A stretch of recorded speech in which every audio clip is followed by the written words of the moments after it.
नमस्कार। आपका अखबार के अंक में आपका स्वागत है। मैं हूं प्रदीप सिंह। क्या वर्तमान जियोपॉलिटिक्स को सनातन धर्म के संदर्भ में समझा जा सकता है? उसकी जो विद्वता है, विवेक है, बुद्धिमत्ता है, ज्ञान है, उसके जरिए क्या उस समय की अवधारणाओं को आज उसी रूप में लागू किया जा सकता है? उस रूप में देखा जा सकता है, परखा जा सकता है? ये ऐसे सवाल हैं जिनका जवाब देने में बहुत से लोगों को लगेगा कि कहाँ की बात कहाँ जोड़ रहे हैं। लेकिन मैं आपको आज एक कहानी सुनाने जा रहा हूँ। दरअसल इस कहानी के बारे में लिखा है लेखक और पत्रकार उत्पल कुमार ने एक वेबसाइट फर्स्ट पोस्ट के लिए, और उन्होंने बताया है कि ये कहानी उन्होंने कहाँ से ली है, ये भी बताया। ये महाभारत की कहानी है, और उन्होंने कहा कि अमी गडात्रा की किताब है महाभारत अनराइवल्ड पार्ट 1 और पार्ट 2। इन दोनों में इस तरह की तमाम कहानियां हैं। तो आप ज़रा इस कहानी को सुनिए, आपको बड़ा गर्व होगा सनातन धर्म पर, अपने सनातनी होने पर गर्व होगा कि हमारे पूर्वजों में किस तरह की बुद्धिमत्ता थी, किस तरह का ज्ञान था, किस तरह का शासन कौशल था।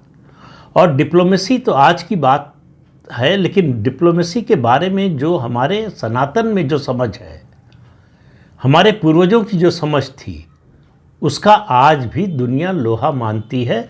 और सनातन धर्म के मुकाबले का ज्ञान, इस तरह की समझ मुझे नहीं लगता दुनिया के और किसी मजहब में है। लेकिन इन सब बातों की बात बाद में, पहले कहानी सुन लीजिए। कहानी क्या है? महाभारत काल की कहानी है। एक वट वृक्ष था, उसके नीचे जो है एक चूहा जिसका नाम पालित था वो रहता था, और एक बिल्ली रहती थी जो रोज़ रात में उसकी शाखाओं पर सोती थी, उसका नाम था लोमेश। और उस इलाके में एक शिकारी था जो रोज़ शाम को आता था, जाल बिछाकर जाता था, और सुबह आकर जितने जानवर फंसते थे जाल में उनको लेकर चला जाता था। एक दिन शिकारी ने जाल बिछाया। जाल में इस बार जो है लोमेश और पालित दोनों फंस गए, यानी चूहा और बिल्ली दोनों फंस गए। चूहे बिल्ली का क्या नाता होता है बताने की ज़रूरत नहीं है, दोनों फंस गए। अब पहले तो जो है पालित बड़ा खुश हुआ कि बिल्ली फंस गई, रोज़ हमको परेशान करती थी, आज ये फंसी है। लेकिन फिर उसने देखा कि जैसे उसने गर्दन उठाई, उसने देखा ऊपर एक नेवला जो है झपट्टा मारने को तैयार है। उसके अलावा देखा कि पेड़ की शाखा पर बैठा वो एक उल्लू ताक में है। तो उसको डर लगा।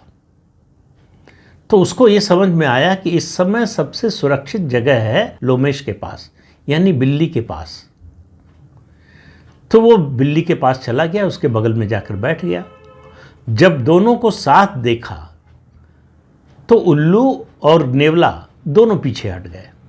उनको लगा कि अब इनको पकड़ना, इनका शिकार करना मुश्किल है। तो जब वो बिल्ली के पास पहुंच गया, उसको मौत उस समय दिखाई दे रही थी, उससे लगा सबसे सुरक्षित जगह वही है, वहाँ पहुँच गया। उसके बाद उसने सोचा कि दोनों के निकलने का एक ही तरीका है, जाल काट दिया जाए। उसने जाल को कुतरना शुरू किया। बिल्ली देखकर परेशान हो रही थी, वो कह रही थी तुम इतना धीरे धीरे क्यों कुतर रहे हो, थोड़ा जल्दी करो। और पालित को डर था कि अगर पूरा कुतर दिया और अभी बिल्ली निकल गई तो क्या होगा पता नहीं। उसने कहा कि जो है मैं जाल तो कुतर दूंगा, लेकिन तुम इस नेवले से और उल्लू से मेरी रक्षा करोगी। बिल्ली ने आश्वासन दिया, और बिल्ली ने कहा कि भाई जल्दी कुतरो, मैंने अपना वादा पूरा कर दिया, मैंने नेवले और उल्लू को भगा दिया है और तुम्हारे ऊपर भी हमला नहीं कर रही हूँ, तो अब जो है तुम अपना वादा पूरा करो जाल काटने का। तो जब स्पीड देखी चूहे की तो बिल्ली ने कहा क्या तुम्हें डर लग रहा है कि मैं जैसे ही मुक्त होऊंगी उसके बाद तुम्हारे ऊपर हमला करूंगी? और कहा कि क्या तुम्हें लगता है कि मैं इतनी एहसान फरामोश हूँ कि जिसने मेरी जीवन रक्षा की उसी पर हमला करूंगी? तो मैं इससे पहले मैंने तुम्हें जो परेशान किया, तुम्हारी ज़िंदगी में जो मुश्किलें खड़ी की, उन सब के लिए आज माफ़ी मांगती हूँ, और ये वादा करती हूँ कि तुम्हें नुकसान नहीं पहुँचाऊँगी। अब यहाँ कहानी में ट्विस्ट आता है, यहाँ कहानी में नीति वाक्य आता है। पालित जो चूहा है वो कहता है कि दुनिया में कोई स्थायी दोस्त और स्थायी दुश्मन नहीं होता, केवल संबंध, निजी हित स्थायी होते हैं। अब आप देखिए आज की डिप्लोमेसी के लिए या किसी भी समय की डिप्लोमेसी के लिए किसी भी समय की कूटनीति के लिए ये कितनी बड़ी बात है, ये महाभारत काल में कही जा रही है। और साथ ही कहा कि जो रिश्ते हैं ना, वो भी निजी हित से जुड़े हुए होते हैं। मैंने जाल की सारी गांठें काट दी हैं, सिर्फ एक छोड़ दी है।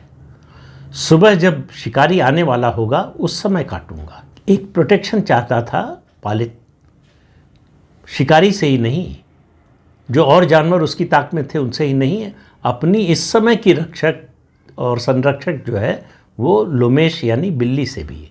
तो शिकारी जब आता हुआ दिखाई दिया तो पालित ने आखिरी गांठ काट दी, बिल्ली भाग गई और चूहा अपनी बिल में घुस गया।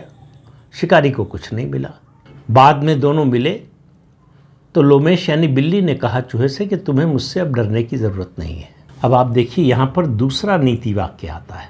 पालित ने कहा हमारी दोस्ती भय के वातावरण में हुई, और भय के वातावरण में जो समझौता होता है वो भय खत्म होते ही, वो डर खत्म होते ही, वो खतरा खत्म होते ही अपने आप खत्म हो जाता है। मैं ये मानने को तैयार हूँ कि तुम मुझे नुकसान नहीं पहुँचाओगी, लेकिन तुम्हारे परिवार वालों का क्या? और आगे सुनिए, और अगर तुम्हारी नीयत कभी बदल गई फिर तब क्या होगा? तो यहाँ पर फिर अगला नीति वाक्य आता है कि समझदार वही है जिसको ये पता हो कि कब गठबंधन या समझौता करना है, कब युद्ध करना है, कब यथास्थिति को बनाए रखना है और कब आगे बढ़ जाना है। इन चारों बातों का ज्ञान जिसको हो वही समझदार है, वही बुद्धिमान है। कोई ऐसा स्थायी दोस्त और दुश्मन नहीं होता, कोई ऐसा दोस्त नहीं होता जिस पर आप आंख बंद करके विश्वास कर सकें। ये बहुत बड़ी सीख है जो लोग भी जियोपॉलिटिक्स में हैं, पॉलिटिक्स में हैं या सामान्य जीवन में भी। अब ये जानिए कि सवाल ये कि कहानी कौन सुना रहा है और कौन सुन रहा है। ये कहानी सुना रहे हैं भीष्म पितामह जो शरशैया पर पड़े हुए हैं लहूलुहान, और ये कहानी सुना रहे हैं महाराज युधिष्ठिर को कि राजा को संकट के समय में कैसा व्यवहार करना चाहिए। अब इस कहानी को जरा आज की परिस्थिति में इसको लागू करने की कोशिश कीजिए। तो पालित यानी चूहा है, उसकी स्थिति में है भारत। लोमेश यानी बिल्ली की स्थिति में है चीन, और शिकारी है अमेरिका, जिसने अपनी टैरिफ का जाल पूरी दुनिया पर बिछा दिया है। और नेवला पश्चिमी देश है और उल्लू आप पाकिस्तान को मान सकते हैं। बिल्ली यानी चीन, उसको पता है कि अमेरिका के इस टैरिफ वॉर के निशाने पर वो है। तो ये देखकर भारत शुरू में खुश हुआ कि जो बुरा होने जा रहा है चीन के साथ हो रहा है, लेकिन जल्दी ही भारत को एहसास हुआ कि निशाने पर वो भी है। चीन और भारत यानी लोमेश और चीन को ये समझ में आया कि हम दोनों पर संकट है और दोनों को बचना है, तो दोनों को समझौता कर लेना चाहिए। तो दोनों ने समझौता कर दिया। इससे अमेरिका बहुत परेशान है, इससे पश्चिम के बहुत से देश परेशान हैं। एससीओ समिट में जो मुलाकात हुई शी जिनपिंग और प्रधानमंत्री नरेंद्र मोदी की, और जिस तरह की बातें हुई, उससे अमेरिका चिंतित भी है, परेशान भी है, और कुछ मायने में कह सकते हैं डरा हुआ भी है। ये दोनों हाथ मिला लेंगे तो आगे चलकर अमेरिका के लिए संकट खड़ा होगा। तो दोनों ने हाथ तो मिला लिया है, लेकिन अब आप भीष्म पितामह की बात याद कीजिए कि संकट के समय हुई दोस्ती स्थायी नहीं हो सकती। तो भारत को ये समझना पड़ेगा कि चीन उसका स्थायी दोस्त नहीं हो सकता। अपने देश में बहुत से डिप्लोमेट हैं, बहुत से विदेशी मामलों के जानकार हैं, जिनका मानना है कि भारत को चाहिए कि वो चीन के साथ स्थायी दोस्ती कर ले। चीन और भारत का रिश्ता वही है जो बिल्ली और चूहे का है। आज चीन आश्वासन दे रहा है, क्योंकि खुद संकट में है, कि वो भारत को नुकसान नहीं पहुंचाएगा, भारत की मदद करना चाहता है। लेकिन आगे आने वाले समय में क्या होगा, और चीन की मंशा बदलते कितनी देर लगेगी। और चीन का इतिहास हमको पता है। अभी जो है डोकलम और जो है गलवान कोई बहुत पुरानी बात नहीं है। हमको मालूम है कि चीन मौका पड़ने पर, जैसे ही अमेरिका का डर खत्म होगा, जैसे ही टैरिफ वार का जाल हटेगा, चीन फिर अपने स्वभाव में लौट आएगा। तो चीन और भारत कभी स्थायी दोस्त नहीं हो सकते। भारत को हमेशा चीन से खतरा बना रहेगा। तो प्रधानमंत्री नरेंद्र मोदी वही काम कर रहे हैं, उसी नीति पर चल रहे हैं जो भीष्म पितामह ने युधिष्ठिर को बताई थी कि संकट के समय राजा को क्या करना चाहिए। विपक्षी दल, बहुत से नेता, बहुत से विशेषज्ञ जो अपने को कहते हैं, वो मजाक उड़ा रहे हैं कि अभी आप चीन से युद्ध कर रहे थे, 4 साल से सेनाएं आमने सामने खड़ी हैं सीमा पर और आप चीन से दोस्ती कर रहे हैं। गलवान में हमारे इतने सैनिक मारे गए और आप चीन से दोस्ती कर रहे हैं। उनको मतलब जियोपॉलिटिक्स समझ में नहीं आती। जीवन में कैसे चला जाता है ये उनको समझ में नहीं आता। मुझे पता नहीं है कि प्रधानमंत्री नरेंद्र मोदी ने ये कहानी महाभारत की पढ़ी है या नहीं, लेकिन वो चल उसी रास्ते पर रहे हैं जो भीष्म पितामह ने युधिष्ठिर को बताया था कि कब दोस्ती करनी है, यानी समझौता कर लेना है, कब युद्ध करना है, कब यथास्थिति बनाए रखना है और कब आगे बढ़ जाना है। ये चारों बातें राजा को पता होना चाहिए। आजकल तो राजतंत्र है नहीं, तो डेमोक्रेसी में प्रधानमंत्री की बात करें, प्रधानमंत्री या राष्ट्रपति अलग अलग देशों में है, अपने देश में प्रधानमंत्री का पद है, तो प्रधानमंत्री को ये बात पता होनी चाहिए। और अच्छी बात है, सौभाग्य की बात यह है कि हमारे प्रधानमंत्री नरेंद्र मोदी को ये बात अच्छी तरह से पता है। उनकी नीति देखिए, जिस तरह से उन्होंने SCO समिट में चीन की ओर दोस्ती का हाथ बढ़ाया। चीन से लगातार संबंध सुधारने की कोशिश हो रही है। ये सारी कोशिशें अमेरिका का जो टैरिफ वॉर का जाल है उसको काटने के लिए हो रही है।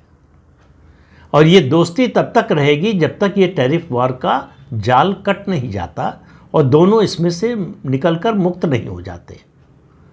उसके बाद हमारे रास्ते और हमारी प्राथमिकताएं अलग अलग हो जाएंगी। और अगर इस गलतफहमी में रहे कि उसके बाद भी चीन दोस्त बना रहेगा, तो फिर बिल्ली का शिकार बनने के लिए चूहे को तैयार रहना चाहिए।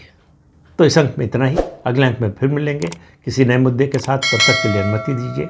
आपसे अनुरोध है कि चैनल देखिए, शेयर कीजिए, लाइक कीजिए और सब्सक्राइब जरूर कीजिए। नमस्कार।